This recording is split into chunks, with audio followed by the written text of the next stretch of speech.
जय श्री राम सभी को। आदर्श विद्या मंदिर लाडनों की इस वीडियो कक्षा में आप सभी का हार्दिक स्वागत है। पिछली कक्षा में हमने कक्षा 9वीं के लिए ये पंचम अध्याय जिसका नाम था सुक्ति मौक्तिकम, उस सुक्ति मौक्तिकम में से हमने शुरू के 3 श्लोक पढ़े थे। आगे आज हम चौथा श्लोक पढ़ रहे हैं उसी पाठ का। चौथा श्लोक है पिबन्ति नद्य स्वयमेव नाम्भ स्वयं न खादन्ति फलानि वृक्षः नादन्ति सस्यं खलु आदिवाः परोपकाराय सतां विभूतयः। इसको हम शब्दार्थ देखते हैं। पहले पिबन्ति यानी पीते हैं, नद्य यानी नदियां, स्वयमेव यानी अपने आप, नाम्भ, नाम्भ को जब हम अलग अलग करेंगे तो क्या हो जाएगा, न धन अम्भ। अम्भ का मतलब पानी और न यानी नहीं, तो पानी नहीं, स्वयं अपने आप, न नहीं, खादन्ति खाती है, फलानि यानी फल खाते हैं, फलानि वृक्षः वृक्ष। अब जब इसको हम अन्वय में करेंगे तब ये इसका कर्ता है, ये इसकी क्रिया है। नद्यः पिबन्ति, नदियां पीती है, न अम्ब, नदियां, नद्यः पिबन्ति, नदियां पीती है, स्वयमेव अपने आप या स्वयं का, न अम्भ अपना पानी, यानी अर्थ क्या हो जाएगा, नदियां अपना पानी स्वयं नहीं पीती है, खुद जो है अपना पानी नहीं पीती है। तो नद्यः स्वयमेव अम्ब न पिबन्ति, नदियां स्वयं अपना पानी नहीं पीती है। उसी प्रकार से इसी पंक्ति को आगे जोड़ देंगे, ये इसकी क्रिया है, ये इसके कर्ता है। तो वृक्षः, वृक्षः खादन्ति, वृक्ष खाते हैं, क्या, फलानि, वृक्ष फल खाते हैं, ना नहीं, नहीं खाते हैं, स्वयं, वृक्ष जो है वो स्वयं फल नहीं खाते। तो वृक्षः स्वयं फलानि न खादन्ति, वृक्ष स्वयं फल नहीं खाते, यानी वृक्ष स्वयं अपने जो फल है वो नहीं खाते। और क्या है, नादन्ति यानी नहीं आस्वादन करते, नहीं उसको ग्रहण नहीं करते हैं। अधवक्षणे धातु होती है खाना अर्थ में, तो नहीं खाते। सस्यम, सस्यम यानी हरियाली, जो खेती की जो हरियाली होती है उसको, खलु, खलु का मतलब होता है निश्चित रूप से। वारिवाह, वारी का मतलब क्या होता है, पानी, और वाह यानी उसको ले जाने वाला, पानी को कौन ले जाता है, बादल। तो वारिवाह का मतलब क्या हो जाता है, बादल, वारिवाह मतलब बादल। तो वारिवाह नादन्ति, नादन्ति में नादन अदन्ति, न धन अदंती है ये, न वारिवः अदंती, बादल खाते हैं, न नहीं क्या, सस्यम, बादल अपनी हरियाली खुद नहीं खाते। जैसे नदियां स्वयं अपना पानी नहीं पीती, वृक्ष स्वयं अपने फल नहीं खाते, वैसे ही बादल हरियाली नहीं खाते। हरियाली खाने का मतलब यह है कि बादलों से, वर्षा होने से ही हरियाली होती है, मगर वो बादल जो है वो उस हरियाली को खुद नहीं खाते। वो क्यों नहीं खाते, क्यों, क्योंकि परोपकाराय, इसमें चतुर्थी विभक्ति है। परोपकार का मतलब क्या होता है, उपकार करना, दूसरे की भलाई करना। तो परोपकार, उपकार के लिए, सताम सज्जनों की, विभूतयः, विभूति का मतलब होता है उसकी जो भी संपत्तियां होती है, ये सब अपना अपना स्वयं, जो नदियां पानी स्वयं नहीं पीती है, वृक्ष स्वयं फल नहीं खाते हैं, और जो बादल है वो स्वयं फसल नहीं खाते हैं। क्यों नहीं खाते हैं, क्योंकि सताम, ये सब सज्जन हैं, और सज्जनों की जो उनकी विभूति होती है, जो संपत्ति होती है, वो किसके लिए होती है, स्वयं अधिक उपयोग करने के लिए नहीं, परोपकार के लिए होती है। वास्तव में जो सज्जन होते हैं उनकी संपत्ति का उपयोग वो दूसरों के लिए अधिक करते हैं। तो ऐसा इसका अर्थ है। चलिए ये चौथा श्लोक। अगला 5वां श्लोक, गुणेष्वेव हि कर्तव्ये प्रयत्नः पुरुषैः सदा गुण युक्तो दरिद्रोपि नैश्वरे गुण ही समः। ये मृच्छकटिकम जो शूद्रक का मृच्छकटिकम है उसका ये श्लोक है गुणेष्वेव। इसको जब अलग अलग करेंगे तो ये हो जाएगा गुणेषु धन एव। गुणेषु यानी गुणों में ही, गुण शब्द का सप्तमी है, गुणेषु एव। कर्तव्य करना चाहिए, कर्तव्य मतलब करना चाहिए, प्रयत्न यानी जो कोशिश है वो करनी चाहिए। पुरुष ही पुरुषों के द्वारा सदा हमेशा, कि पुरुषों के द्वारा यानी जो पुरुष होते हैं उन पुरुषों को यानी लोगों को, व्यक्तियों को हमेशा गुणों के लिए ही, गुणों में जाने के लिए ही प्रयास करते रहना चाहिए। हमेशा गुण प्राप्ति के लिए ही, गुणों में ही प्रयास करना चाहिए, यानी गुण प्राप्त करने के लिए, गुणी बनने के लिए ही प्रयास करते रहना चाहिए। तो सज्जन लोगों पुरुषों को हमेशा ही गुणों के अंदर ही प्रयास करना चाहिए, गुण प्राप्त करने में ही प्रयास करना चाहिए। क्यों? क्योंकि गुण युक्तो दरिद्रो भी, जो दरिद्र है यानी जो गरीब है, धनहीन है, ऐसा गुण युक्त होते हुए भी नैश्वर गुण, इसको भी अलग अलग करेंगे तो न धन ईश्वर गुण, कि गुण व्यक्तियों को, पुरुषों को गुण प्राप्त करने में ही प्रयास करना चाहिए। क्योंकि गुण युक्त दरिद्र जो भी होता है, यानी जो दरिद्र व्यक्ति है और गुण युक्त है, उसके समान कौन नहीं है? ईश्वर ही। ईश्वर का मतलब राजा भी होता है या ऐश्वर्यशाली जो है, जिसके साथ पास में है बहुत सारी संपदा है, वैभव है, तो ऐश्वर्यशाली या राजा। राजा, ऐसा राजा जो अगुणी, जिसके अंदर गुण नहीं है, वो भी उसके समान नहीं है, यानी गुणों से युक्त दरिद्र व्यक्ति के समान गुणहीन राजा भी नहीं है। अर्थात वो गुण जो दरिद्र व्यक्ति है लेकिन गुणों से युक्त है, वो उस गुणहीन राजा से भी श्रेष्ठ है। इसलिए व्यक्ति को हमेशा गुणों में ही प्रयास करना चाहिए। अस्तु, एक बार पुनः देख लीजिए कि व्यक्ति, पुरुषों को हमेशा ही गुण प्राप्त करने में या गुणों में ही प्रयत्न करना चाहिए। क्योंकि गुण युक्त दरिद्र से भी, गुण युक्त दरिद्र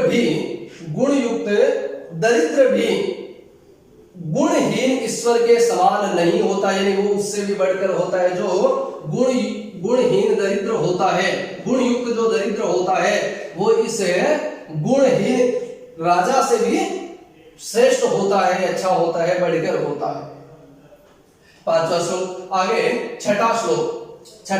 छठे श्लोक में कि मित्रता के बारे में बताया गया है कि मित्र, उसके लिए उदाहरण दिया गया है हमारी परछाई का, कि जैसे दिन के मध्याह्न के बाद, दिन के मध्याह्न में जब सूर्य हमारे सर पर होता है तब हमारी परछाई सबसे अधिक छोटी होती है, सबसे छोटी होती है, और जो सूर्य ढलता है हमारी परछाई लंबी होती जाती है और सूर्यास्त के समय सर्वाधिक लंबी होती है। और जो वो तो है दिन का परार्ध भाग, बाद वाला भाग, और जो दिन का पूर्वार्ध भाग होता है, उस पूर्वार्ध भाग के अंदर अगर पहले परछाई छोटी होती है और बाद में धीरे धीरे वो पहले जो होती है वो बड़ी होती है और फिर धीरे धीरे छोटी होती चली जाती है। तो ऐसे ही अच्छे और बुरे मित्र का बताया है कि किस प्रकार से आरंभ गुरुवी, प्रारंभ में गुरुवी, गुरु का मतलब होता है बड़ा, उस गुरु का ही स्त्रीलिंग है। आरंभ गुरुवी क्षयणी क्रमेण लघवी पुरा वृद्धिमती च पश्चात दिनस्य पूर्वाधिपरार्ध भिन्ना छायेव मैत्री खल सज्जनानाम। खल का मतलब होता है दूसरे, तो आरंभ गुर्वी क्षयणी क्रमेण लघवी पुरा वृद्धिमती च पश्चात दिनस्य पूर्वाध परार्ध भिन्ना मैत्री खल सज्जनानाम। ये नीति शतकम का भर्तृहरि का जो नीति शतक है उसका श्लोक है कि आरंभ कुर्वी, प्रारंभ में शुरू में लंबी होती है, क्षयणी क्रमेण और क्रम से घटती जाती है। आरंभ कुर्वी शुरू में लंबी होती है और धीरे धीरे घटती जाती है। और दूसरी स्थिति क्या है, लघवी पुरा। लघवी लघु का मतलब होता है छोटा, उस लघु का ही स्त्रीलिंग है। लघु का स्त्रीलिंग क्या होता है, लघवी। तो लघवी पुरा पहले छोटी होती है, वृद्धिमती च पश्चात और बाद में बढ़ती जाती है। दिनस्य पूर्वार्ध परार्ध भिन्ना। दिन के जो पूर्वार्ध और परार्ध भाग है, दिन का प्रारंभ का 12 बजे से पहले का और 12 बजे के बाद वाला जो पूर्वार्ध और परार्ध का जो भाग है, उस छाया के समान खल सज्जनानाम मैत्री, दुष्टों और सज्जनों की मैत्री होती है। अब क्या इसको देखिए, आरंभ गुर्वी क्षयणी क्रमेण, आरंभ गुर्वी क्षयणी क्रमेण खल सज्जनानाम को साथ में किया है तो खलानाम मैत्री। दिनस्य पूर्वार्ध, दिन का जो पूर्वार्ध भाग होता है, दिन के पूर्वार्ध भाग के समान जो खल की जो मैत्री है, दुष्ट लोगों की मैत्री दिन के पूर्व भाग के समान है। दिन के पूर्व भाग के समान दुष्ट लोगों की मैत्री जो है वो धीरे धीरे कम होती जाती है। क्षयणी, आरंभ गुर्वी शुरू में लंबी होती है, बाद में कम हो जाती है। खल यानी दुष्टों की मित्रता जो है वो दिन के पूर्वार्ध भाग यानी दिन का जो शुरुआती भाग है उसके समान होती है। जबकि सज्जनानाम, सज्जन लोगों की कैसी होती है, लघवी पुरा पहले छोटी होती है, वृद्धिमती च पश्चात और बाद में बढ़ती है। दिन से दिन के परार्ध, दिन का जो परार्ध भाग होता है उसकी छाया के समान। असुम कि जो दुष्ट होते हैं उनकी जो मित्रता है वो तो शुरू में छोटी, शुरू में बड़ी दिखती है, लंबी दिखती है। और जैसे सूर्य की जो शुरू में परछाई जो होती है वो परछाई शुरू में लंबी होती है और धीरे धीरे कम हो जाती है दिन के पूर्वार्ध भाग में, उस समान होती है खल की मित्रता। जबकि सज्जन की जो मित्रता है वो दिन के परार्ध भाग की छाया के समान होती है, जो पहले तो छोटी होती है लेकिन बाद में बड़ी हो जाती है। अस्तु, तो ये इसका अर्थ है कि पहले थोड़ा सा इसको ढंग से समझना है कि आरंभ गुर्वी शुरू में लंबी होती है और क्रमेण क्षयणी, मतलब क्रम से वो क्षय हो जाती है, घट जाती है।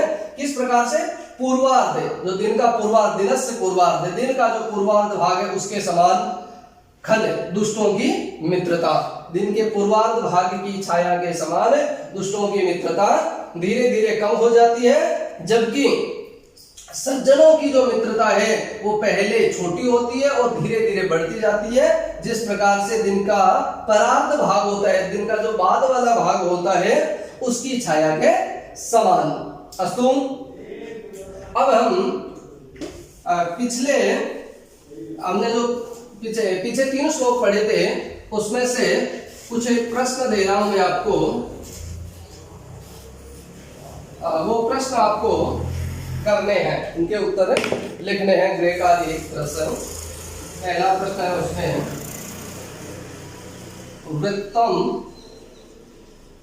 केन संरक्षित। वृत्तम केन संरक्षित यानी वृत्त जो होता है, चरित्र जो होता है उसकी रक्षा कैसे करनी चाहिए। दूसरा प्रश्न है,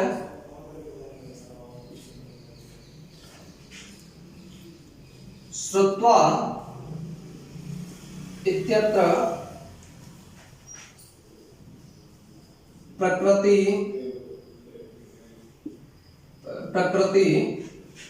प्रत्ययों लिखत। तीसरा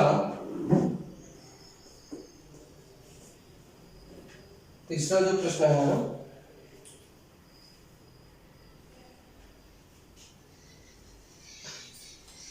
अस्मात् क्षीणः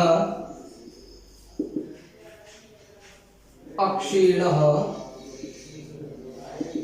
भवति। कस्मात् क्षीण अक्षीण भवति, किससे क्षीण भी अक्षीण होता है, पहले श्लोक का ही प्रश्न है।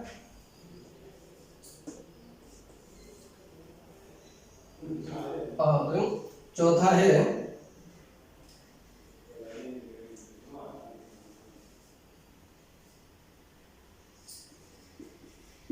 दरिद्रता इत्यत्र प्रकृति प्रत्ययम् लिखत। और प्रश्न संख्या 5 है सर्वे इत्यत्र शब्द लिंग विभक्ति